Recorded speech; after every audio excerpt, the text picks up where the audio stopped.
I asked parents, what was the moment when you saw a red flag in your child's therapist that let you know, that screamed, they are not going to be able to help your child's OCD? And their answers shocked even me.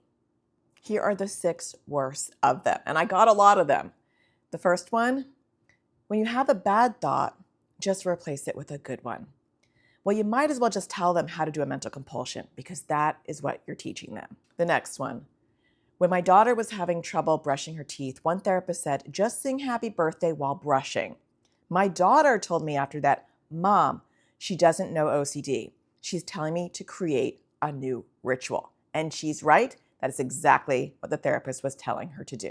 The next one therapist said they treat OCD, didn't address OCD at all, gave my son worksheets about calming strategies. My son was in distress, sitting in the office, tapping his legs and not talking.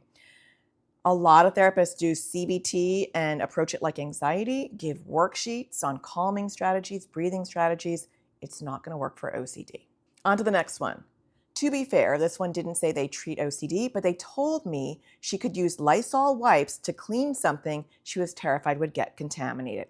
Again, problem solving in a rational way and teaching our child to do a compulsion. Okay, this next one really embodies the problem with finding a therapist that doesn't understand OCD. One lady we saw as part of my daughter's NHS route suggested my husband wore gloves around the house so that he didn't touch things to contaminate them. She then said she was joking, but I really don't think it was a joke or something that she should have joked about, but I suspect she saw my horror on my face when I said it, probably, and that's why she said it was a joke. She also suggested we give our daughter her own serving spoons at the table so she didn't have to touch the ones that we did.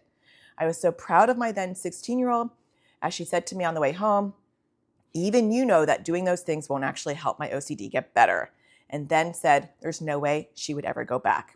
These are smart kids who are even able to spot that a therapist is going to make things worse, not better. And the last one, and the biggest doozy, is we were told it is not OCD because she is not afraid that something bad will happen. You can have OCD themes where it's not about something bad happening. You can have just right OCD, disgust OCD, symmetry OCD, sensory motor OCD. The parent continues, the same therapist told me that OCD doesn't happen in childhood. That is super, super scary. That is why I made a YouTube video this week on how sometimes no therapy is better than bad therapy. This is exactly what I'm talking about. Catch that episode. It is out this week at natashadaniels.com/YouTube625.